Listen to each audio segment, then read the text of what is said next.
vamos a plantear hoy día sobre la iglesia militante y luego vamos a hablar acerca de la iglesia triunfante. Son 5 estudios que hablan sobre la iglesia. Hay veces se confunde entre la iglesia militante y la iglesia triunfante, pero queremos dilucidar este asunto a través de la palabra de Dios y el espíritu de profecía para nosotros como creyentes adventistas que tenemos ese legado profética, sobre lo que ya fue escrito muchos años antes y que es también motivo de estudio para la iglesia en este último tiempo. Así que sin más preámbulos, vamos a plantear este asunto sobre lo que es la iglesia militante. En el libro de Malaquías es un mensaje que nos da el Señor a través de este profeta y que es para todos nosotros. Aquí no hay bandera religiosa, no hay bandera política, no hay bandera social. Este mensaje es para todos, no solamente para la iglesia, sino para todo el mundo, porque el Señor encara y nos dice: volveos a mí y yo me volveré a vosotros, ha dicho Jehová de los ejércitos. Cualquiera que lo lee solamente va a ver esto desde un punto de vista religioso, pero ¿cuánto la sociedad se ha separado de Dios? ¿Cuánto la religión se ha separado de Dios? ¿Cuánto la política se ha separado de Dios? ¿Y cuánto también las instituciones se han separado de Dios? Entonces el llamado que hace el Señor en esta mañana es para todos: volveos a mí y yo volveré a vosotros, porque así ha dicho Jehová de los ejércitos.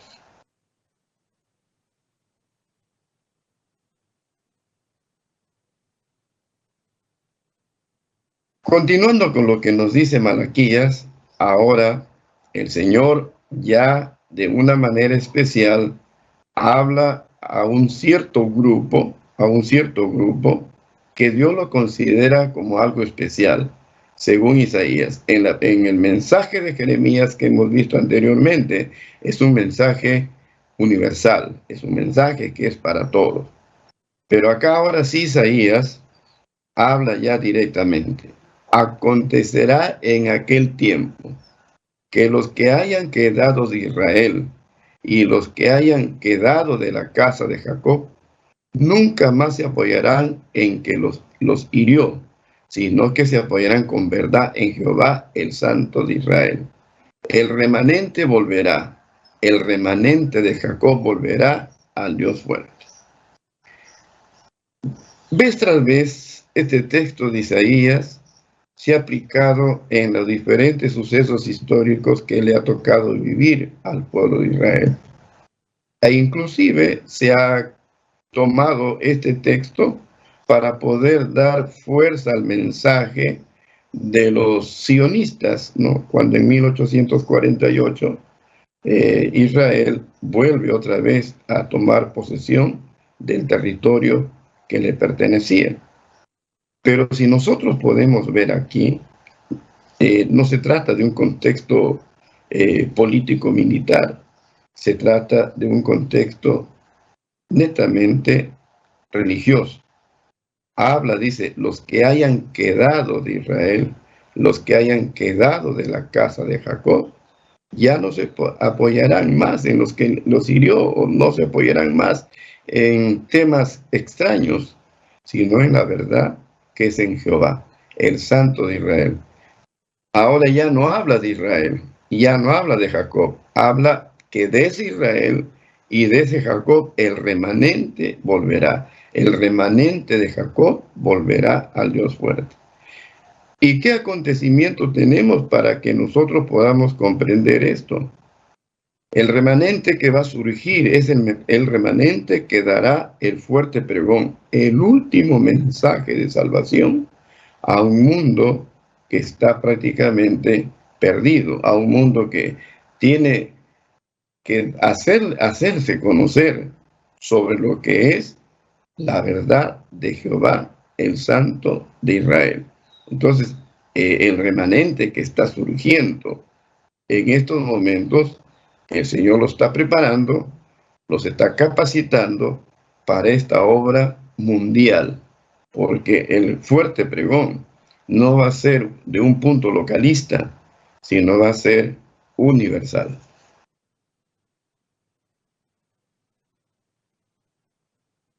¿Cuál es el parecer de las personas que por primera vez tienen esa relación con la iglesia?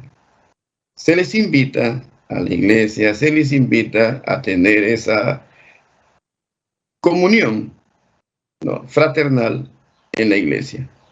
Y veamos lo que dice aquí. Parece que algunas personas piensan que al entrar en la iglesia se cumplirán sus expectativas y hallarán solamente personas puras y perfectas. Son celosas en su fe y cuando ven falta en los miembros de la iglesia dicen: abandonamos el mundo para no relacionarnos con personas malas, pero el mal también se encuentra aquí. Y preguntan, como los siervos de la parábola: ¿de dónde pues tienes cizaña? Lamentablemente, en el modo de pensar de cada persona, siempre tratamos de encontrar una iglesia perfecta, una iglesia que no tenga ni mancha, ni arruga, ni cosa semejante, como dice la palabra de Dios.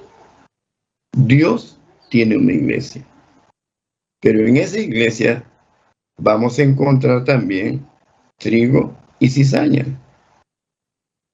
Y las personas que ingresan por primera vez a la iglesia, siempre nos fijamos en los defectos, pero poco nos fijamos en las cualidades que son inspiradas por el Espíritu Santo. Pero lamentablemente, en el modo de pensar, en el modo de cada uno de tener, vemos pues esa gran contradicción.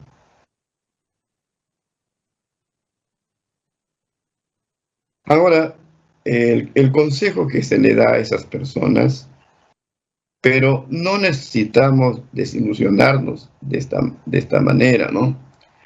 Pues el Señor no nos autoriza a llegar a la conclusión de que la iglesia es perfecta. Y todo nuestro celo no nos dará el éxito necesario para lograr que la iglesia militante sea tan pura como la iglesia triunfante.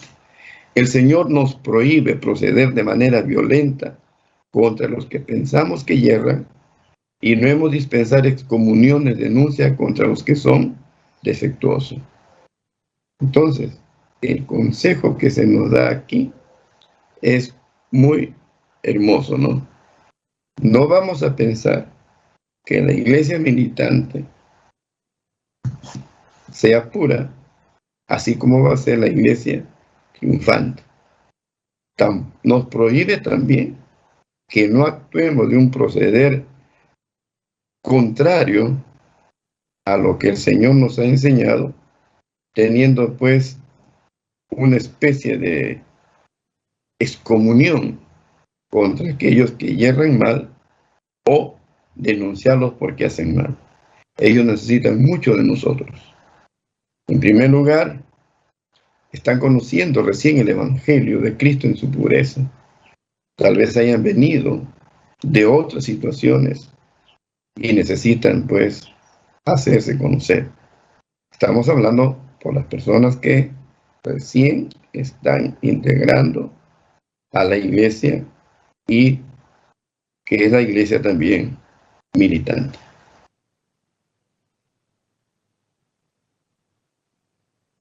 ¿No tiene Dios una iglesia viva? Él tiene una iglesia, pero es la iglesia militante, no la iglesia triunfante. Lamentamos que haya miembros defectuosos, que haya cizaña en medio del trigo, aunque existen males en la iglesia y los habrá hasta el fin. La iglesia debe ser en estos postreros días luz para un mundo que está contaminado y corrompido por el pecado. La iglesia debilitada y deficiente, que necesita ser reprendida, amonestada y aconsejada, es el único objeto, ¿no?, del cual Cristo le concede mucha consideración. Entonces, esto es lo que tiene para nosotros lo que es la iglesia militante. Dios tiene una iglesia, dice, pero hoy es la iglesia militante. Se está dando en el cielo una obra maravillosa que está haciendo Cristo, es la obra del juicio investigador.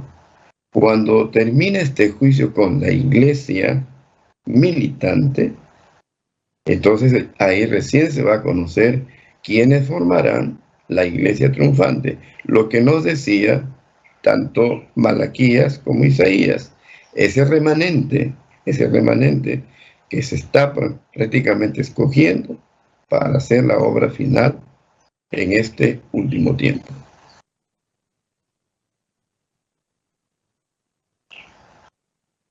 Los baluartes de Satanás nunca triunfarán. Podrán atacarnos por todas partes, con una serie de medios que tiene Satanás para tratar de derribar a la iglesia, derribar a los fieles. Esos son los baluartes de Satanás. Son muchos, miles de baluartes que tiene. Pero la promesa está aquí. Nunca triunfarán. La pregunta es ¿por qué? Porque la victoria acompañará el mensaje del tercer ángel. Así como el capitán de las huestes del Señor derribó los muros de Jericó, el pueblo que guarda los mandamientos del Señor triunfará y todos los elementos opositores serán derrotados. Entonces, ¿qué acompaña a la obra de esta iglesia que está haciendo por la gracia de Cristo y la obra maravillosa del Espíritu Santo? Acompaña, dice, ya de antemano la victoria. La victoria está de antemano. Antes que entremos a la lucha, ya la victoria está dada.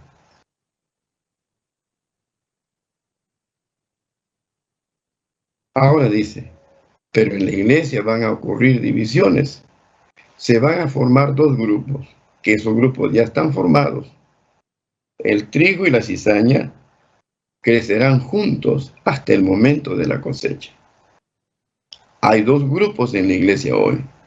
Los de la mayoría, que son la cizaña, los que están celebrando, y los de la minoría, que es el trigo, los que claman a voz en cuello, y formará la iglesia que no caerá.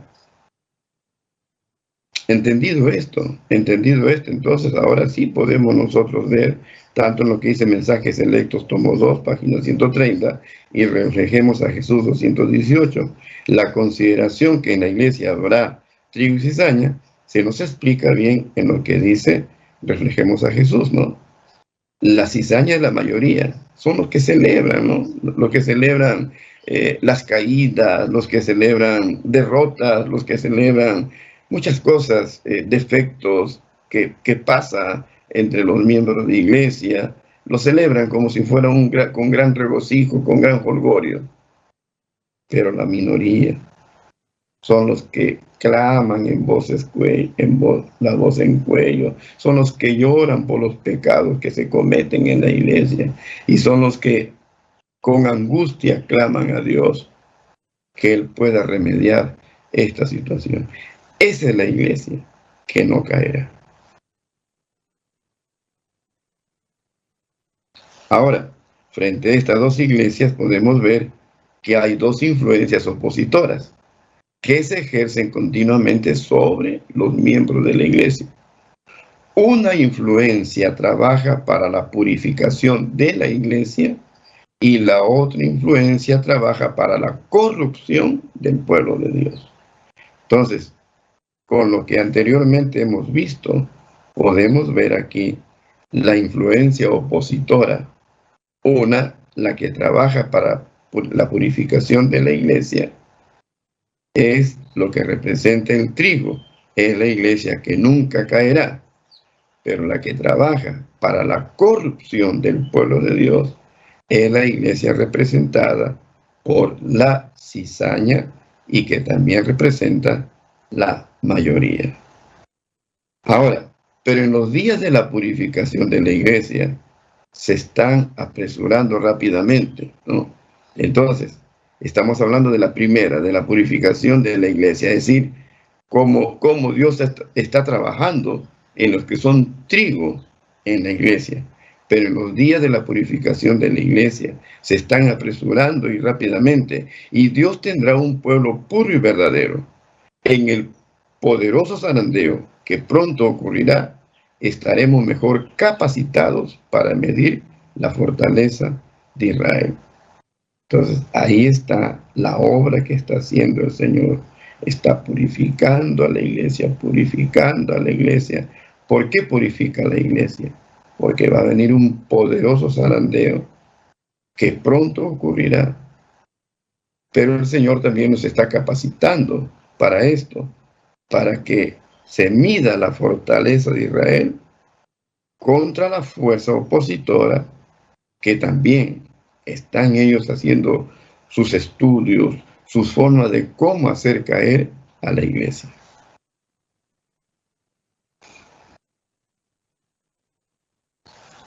Ahora dice, lo que la iglesia necesita ser purificada de aquellos que la corrompen.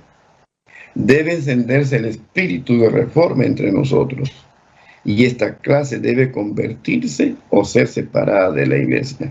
Rogamos a vosotros, que tenéis una conexión con Dios, que oréis fervorosamente y con fe, y no os detengáis ahí, sino obrad y orad por la purificación de la iglesia.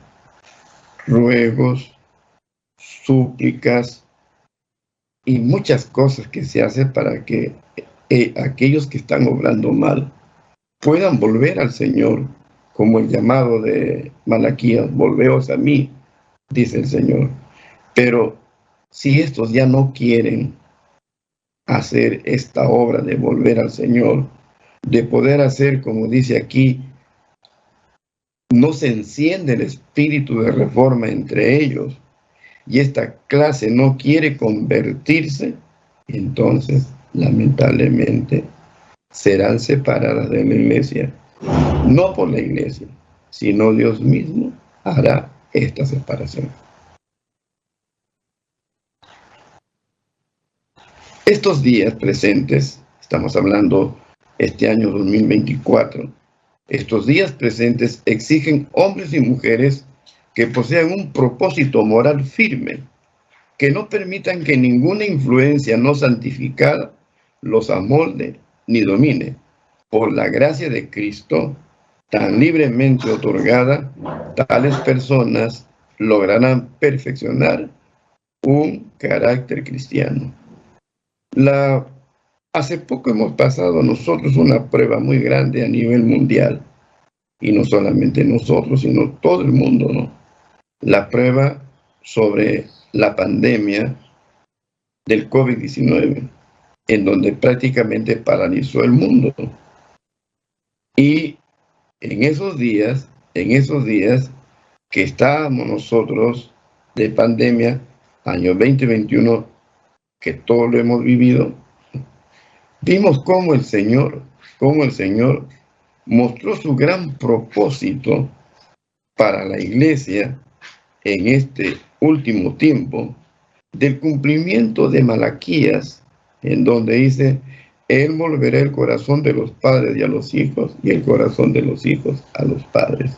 El Señor nos dio una oportunidad grande, estar en familia juntos, estar para que nosotros podamos hacer esa comunión primero familiar, porque así está la promesa, porque después dice, antes que venga el día, ¿no?, terrible de Jehová.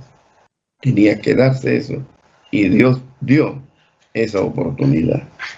COVID-19 no fue una pandemia que dominó a la iglesia, más bien COVID-19 fue algo grande que el Señor permitió que se dé para que entonces la familia ahora se una los esposos, los hijos, las familias reunidos en el altar familiar puedan ahora dejar todo a los pies de Cristo y comenzar ahora esa influencia santificadora para que domine pues en nosotros la gracia de Cristo y el gran amor de Dios.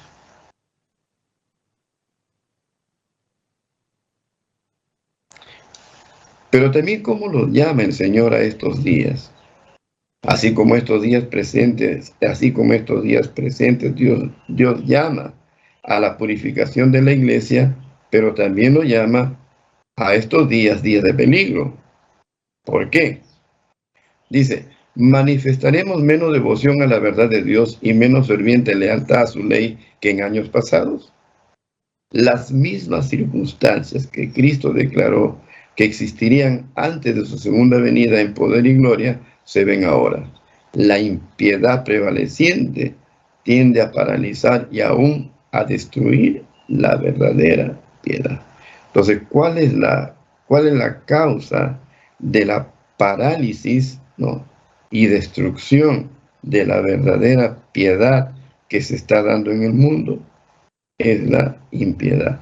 Impiedad en todos los sentidos. La impiedad en el sentido económico, la impiedad en el sentido político, la impiedad en el sentido religioso, la impiedad en el sentido cultural, la impiedad en el sentido educativo. En todas las instituciones que hay en el mundo se ve impiedad, con sus nombres, ¿no?, cada uno dado. Así que esto es lo que está prevaleciendo. Y la verdadera piedad se está paralizando y se está destruyendo. En muchas instituciones ya no solamente está paralizada, destruida, ya no existe la verdadera piedad.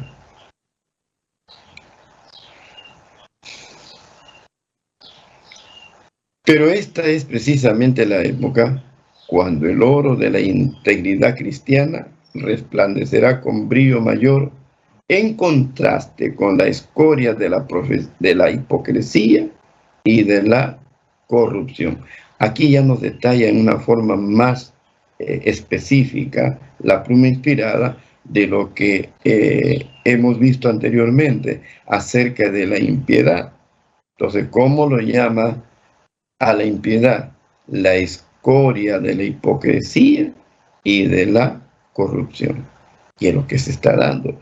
Pero mientras que en el mundo se está dando la impiedad a través de la escoria de la hipocresía, a través de la corrupción, en esta época, dice, brillará como oro la integridad cristiana de aquellos seguidores de Cristo que son guiados por el Espíritu Santo.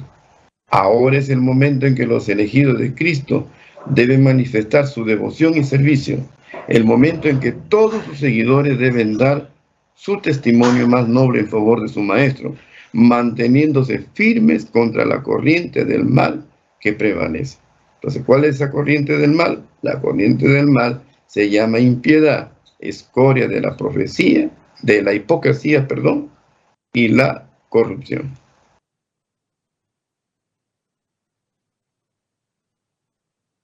Ahora, ¿de qué manera el Señor ahora está preparando a ese oro? ¿De qué manera el Señor está preparando a aquellos que van a brillar como luces refulgentes en este último tiempo? Dice, el Señor está educando a su pueblo y probándolo. Educa y prueba, educa y prueba. Seremos probados en todas las maneras hasta que se nos quite toda la escoria y no quede otra cosa que el oro puro. Hay una obra que usted debe cumplir.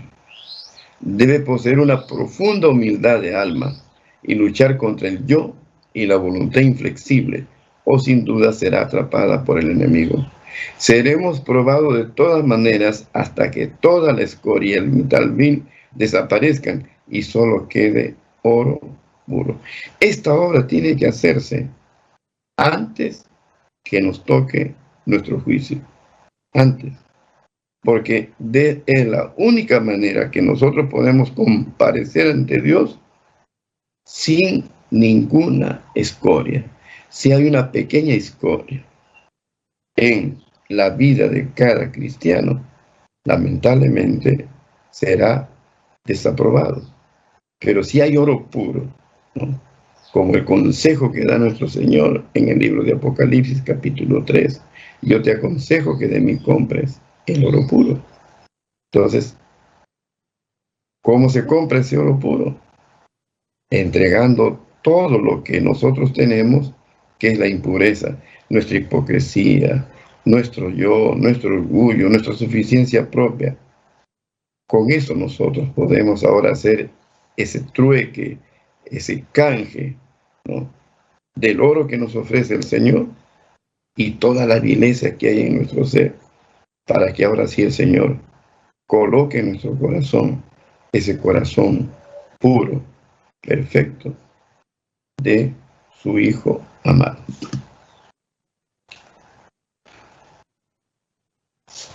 Dios probó siempre a su pueblo en el crisol de la aflicción. Es en el fuego del crisol donde la escoria se separa del oro puro del carácter cristiano. Pero Jesús vigila la prueba. Él sabe que se necesita purificar el precioso metal a fin de que refleje la luz de su amor. Es mediante pruebas estrictas y reveladoras como Dios disciplina a sus siervos. Esta partecita quisiéramos subrayar, ¿no? A veces nos quejamos de las pruebas que vienen, a veces nos quejamos de cosas que pueden venir, venirnos a nosotros, pero esas pruebas estrictas y reveladoras es como Dios utiliza para disciplinar a sus siervos. Él no prueba de una manera así porque Él quiere probar. Nos revela a nosotros esa prueba, nos da a entender que estamos caminando por un camino falso y nos indica, ¿no?, mediante el Espíritu Santo, nos revela mediante el Espíritu Santo que estamos andando mal. Si continuamos allí andando, es cuando el Dios nos prueba para que nosotros salgamos de esa situación, y es la mejor disciplina que el Señor pueda emplear para purificar a su iglesia, a sus siervos. Él ve que algunos tienen aptitudes que pueden usarse en el progreso de su obra y los somete a pruebas. En su providencia lo coloca en situaciones para probar el carácter y revelar defectos y debilidades que hay en ellos.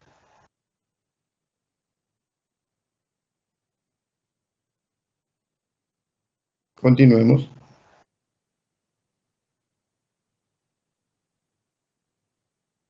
Y de esta manera, prepararse para su servicio.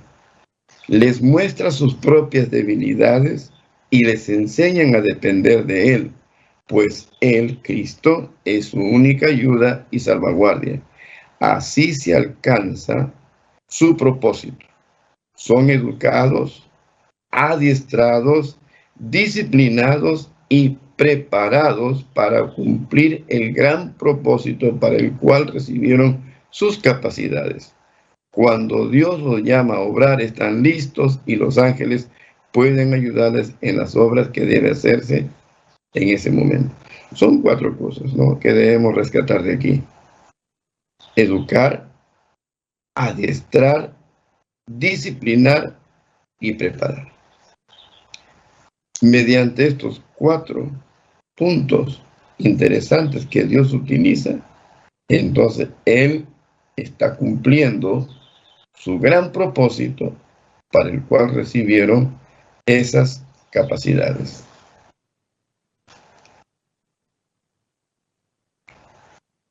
Vi que el enemigo luchará tanto para inutilizar a los piadosos como para quitarles la vida, y tratará de destruir su paz mientras ellos vivan en este mundo, pero su poder es limitado. ¿Cuánto Satanás quiere hacer, no?, para acallar la voz de los siervos que predican la verdad? uno, quitarle la vida. Como no puede quitarle la vida, trata de destruir su paz mientras vivan en este mundo. Problemas en la familia, problemas en la iglesia, problemas en el trabajo, problemas en diversas situaciones, y así tratan de destruir su paz. Pero su poder, lo dice aquí, es limitado. Puede hacer calentar el horno, pero Jesús y sus ángeles velarán sobre el cristiano que confía para que solo la escoria sea consumida. El fuego encendido por Satanás no tiene poder para destruir o perjudicar el verdadero metal. Entonces Dios permite que ese fuego de aflicción sea encendido también por Satanás para probar a sus hijos, pero solamente Dios hace que sea destruido la escoria, mas no sea destruido él.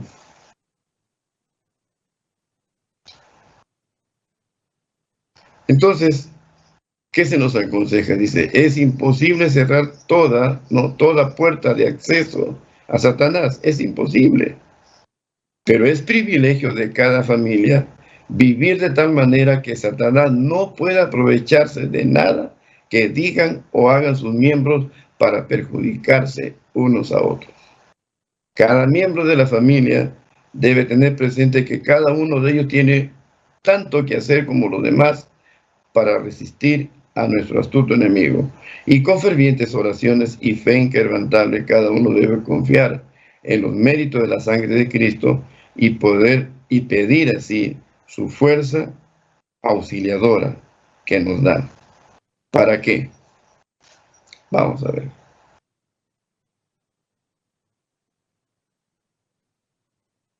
Para que ese poder ahora sea manifestado en la iglesia y la verdadera piedad se distinga claramente de la apariencia y del oropel. Más de una estrella que hemos admirado por su brillo se apagará entonces en las tinieblas. Como una nube, el tamo será llevado por el viento, aún en lugares donde vemos solo eras de rico trigo. Todos los que llevan los ornamentos del santuario, pero no están vestidos de la justicia de Cristo, aparecerán en la vergüenza de su desnudez.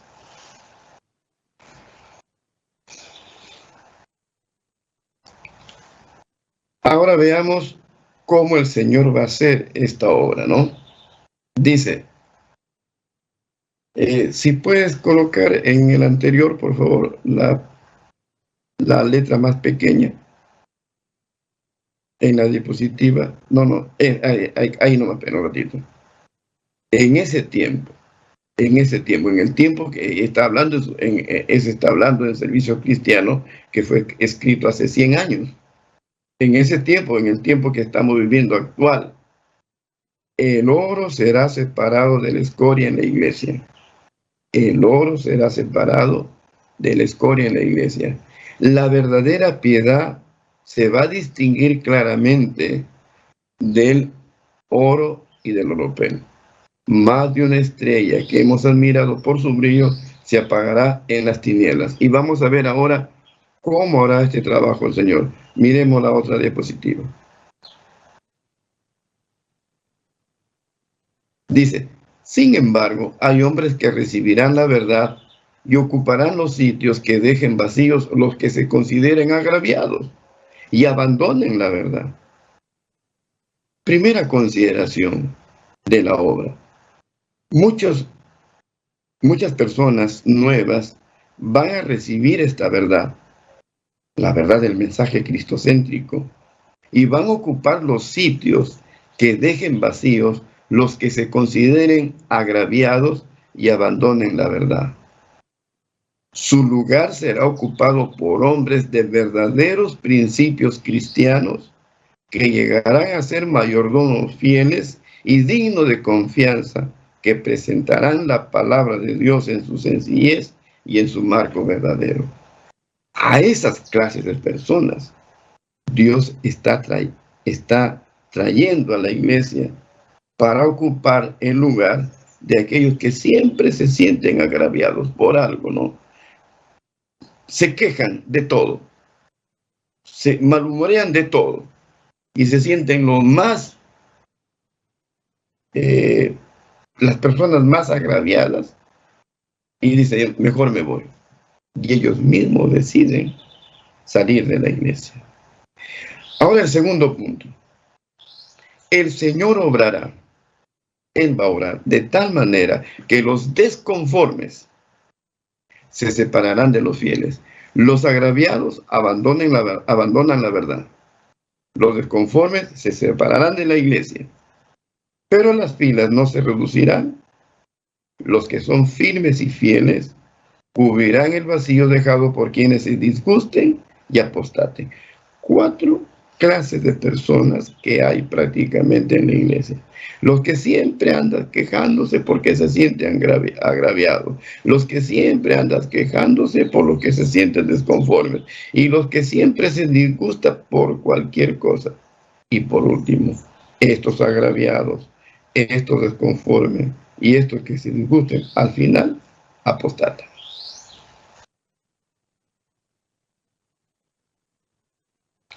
Pero la obra ha de terminar. Los miembros de la iglesia militante que han demostrado ser fieles integrarán la iglesia triunfante. La iglesia triunfante recibirá la lluvia tardía, dará el fuerte pregón y soportará las plagas.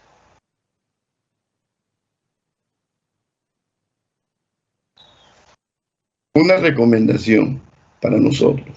El Señor quiere que comprendamos que es de la mayor importancia en estos días que nos mantengamos sobre la plataforma de la verdad eterna. Los que piensan que la iglesia militante es la iglesia triunfante cometen un gran error.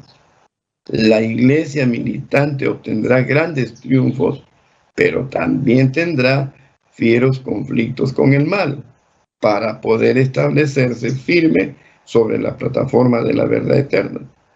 Y cada uno de nosotros debiera estar decididos a permanecer en la iglesia sobre esa plataforma de la verdad eterna.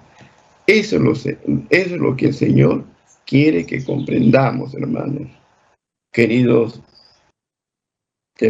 televidentes que están ahora con nosotros, no pensemos que la iglesia militante es la iglesia triunfante hoy. La iglesia triunfante es la que dará el fuerte pregón. La iglesia triunfante es la que recibirá la lluvia tardía. Y la iglesia triunfante es aquella que no tendrá ningún tipo de escoria entre sus miembros. Pero mientras estamos en la iglesia militante, todavía hay esas situaciones que tiene que el Señor, mediante las pruebas, ir quitando esta escoria.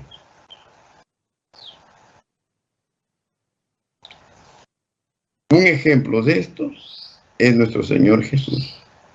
La vida de Cristo era una vida llena con un mensaje divino del amor de Dios, y Él ansiaba intensamente impartir este amor a otros en una rica medida. Su semblante resplandecía de compasión y su conducta se caracterizaba por la gracia, la humildad, la verdad y el amor. Cada miembro de su iglesia militante debe manifestar las mismas virtudes si quiere unirse a la iglesia triunfante. Entonces, esas virtudes de Cristo deben manifestarse en la iglesia militante para poder entonces unirse a la iglesia triunfante. Esa virtud de qué? De amor, ¿no? De gracia, de humildad y de verdad.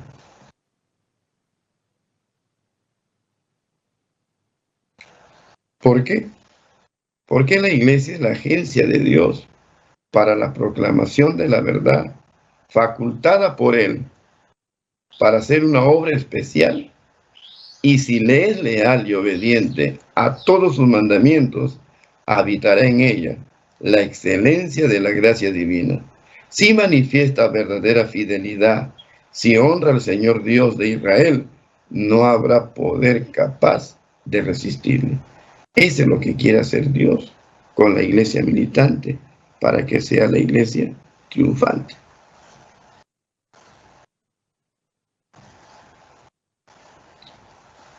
El celo por Dios y su causa indujo a los discípulos a ser testigos del Evangelio con gran poder. ¿No debería semejante celo encender a nuestros corazones la determinación de contar la historia del amor redentor del Cristo crucificado? ¿Cierto? Es privilegio de cada cristiano, de cada uno de nosotros, no solamente esperar, sino apresurar la venida del Salvador. Debe encenderse un celo, ¿no? Un celo santo en estos momentos de una situación caótica que estamos pasando, ¿no? A nivel mundial, en donde el Evangelio de Cristo debe ser predicado para contrarrestar los terribles males que se están dando en el mundo.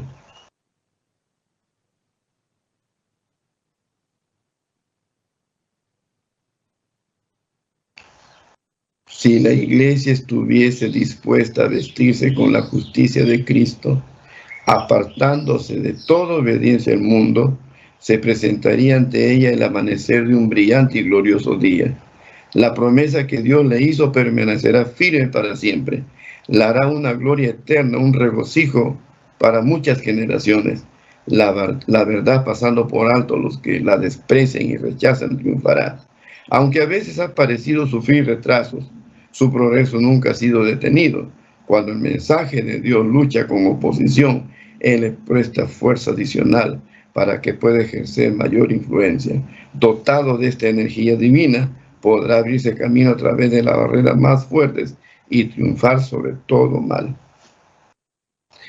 En la experiencia que hemos tenido como iglesia, desde que prácticamente salimos del chasco de 1844, los improperios que se sufrió la iglesia después del chasco del 44, luego de la formación de la iglesia ya en 1863 y la oposición que hubo en 1888 al mensaje de Cristo dado por Wagoner y Jones, la experiencia que pasó la iglesia en 1914 en la Primera Guerra Mundial, la experiencia de la iglesia que pasó en la Segunda Guerra Mundial y la experiencia que está pasando actualmente nos da a entender que Dios está obrando maravillosamente y fue purificando a su iglesia a través de estos estadios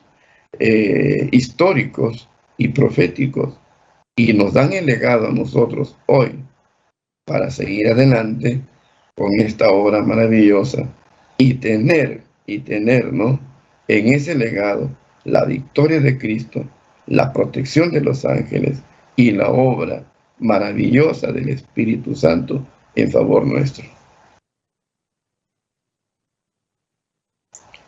Ahora dice, ¿qué sostuvo al Hijo de Dios en su vida de pruebas y sacrificios? Vio los resultados del trabajo de su alma y fue saciado. Mirando hacia la eternidad, contempló la felicidad de los que por su humillación obtuvieron el perdón de la vida eterna. Su oído captó la aclamación de los redimidos. Oyó a los rescatados cantar el himno de Moisés y el himno del Cordero. Podemos tener una visión del futuro, de la bienaventuranza en el cielo. En la Biblia se revelan visiones de la gloria futura que están bosquejadas por la mano de Dios, las cuales han sido puestas para nosotros como ejemplo de aquellos que también fueron probados y fueron también probados en el horno de fuego y obtuvieron victoria mediante el Espíritu de Dios.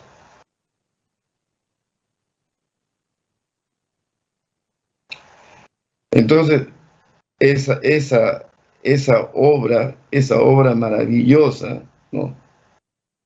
Podemos nosotros ver ahora lo que se nos dirá el Señor, ¿no? Por la fe podemos estar en el umbral de la ciudad eterna y oír la bondadosa bienvenida a los que están en esta vida, que cooperaron con Cristo considerándose honrados a sufrir por su causa.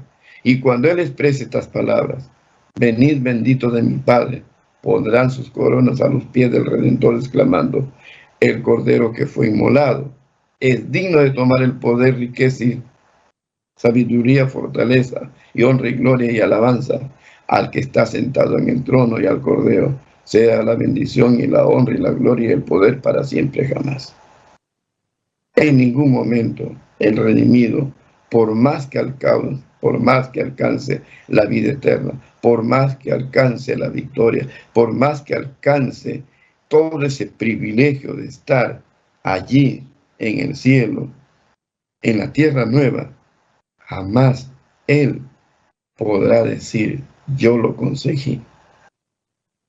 Colocará su corona y se postrará ante los pies de Cristo y le dará honra y gloria a Cristo Jesús, que representa el Cordero para nosotros.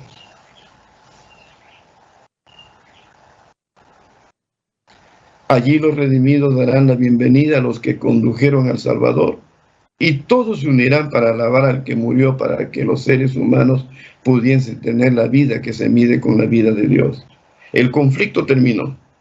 La tribulación y la lucha están en el pasado. Himnos de victoria llenan todo el cielo al elevar los redimidos el gozoso cántico. Digno es el Cordero que fue muerto y que vive nuevamente como conquistador cristiano.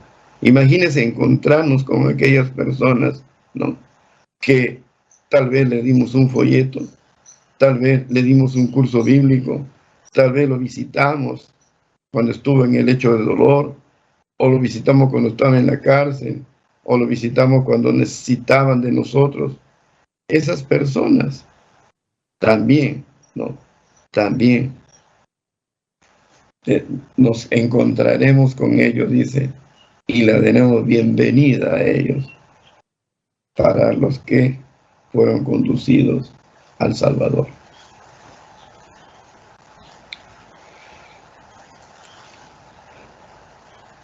Ve de una manera muy especial Juan todo esto maravilloso. Después de estas cosas, miré, después de haber pasado ya todos los del primero hasta el 21 capítulo de Apocalipsis, después de estas cosas miré, y aquí una gran compañía, la cual ninguno podía contar, de todas gentes y linajes y pueblos y lenguas, que estaban delante del trono y en la presencia del Cordero, vestidos de ropas blancas y palmas en su mano, y clamaban en alta voz diciendo, salvación a nuestro Dios, que está sentado sobre el trono, y al Cordero. Estas son las palabras de alabanza que saldrán de aquellos, ¿no?, que una vez constituyeron la iglesia militante y hoy se les presenta ante el Cordero y ante Dios como la iglesia triunfante, la iglesia que está ahora en el mar de vidrio, según este texto de Apocalipsis 7, 9 al 10, que está en el mar de vidrio cantando, ¿no?, ahí con los serafines, con los 24 ancianos y con los ángeles, salvación a nuestro Dios que está sentado sobre el trono y al Cordero. Hermosa experiencia, ¿no?, que van a pasar todos los redimidos.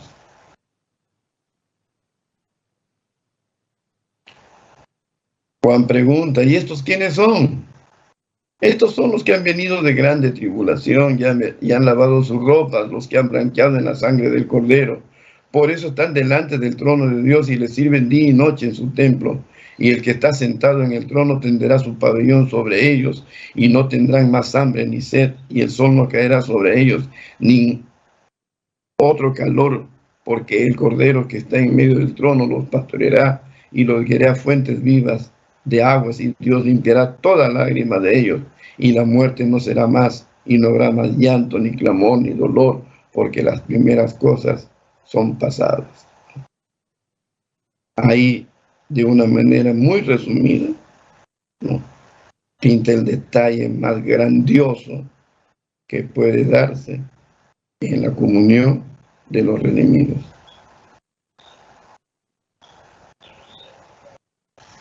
Bien, queridos hermanos, en una forma panorámica, en una forma tan detallada, se ha visto, ¿no?, este punto maravilloso de la iglesia militante.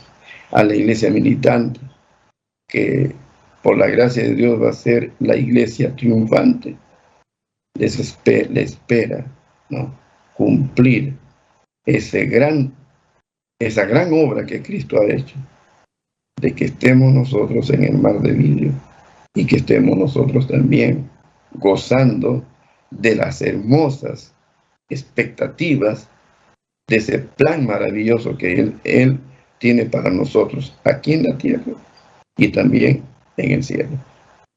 Que el nombre de Dios sea bendecido y que la gracia de Jesucristo nos acompañe y el Espíritu Santo también cada día nos capacite para poder ser cada momento integrante de la iglesia militante. Amén. Bendito Dios que moras en el reino de los cielos. Aquí, Señor, de rodillas ante el estrado de tus pies, en señal de humillación y reconociendo la dignidad divina que tienes y el gran amor y el aprecio que tienes aún por los hombres pecadores de esta tierra.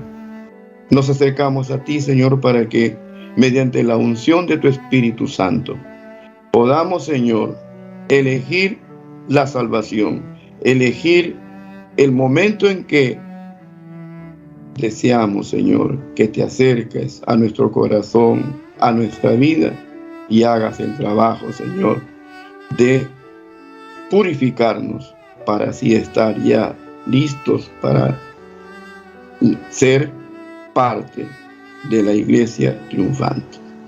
Tu gracia y tu bendición nos acompaña en este día.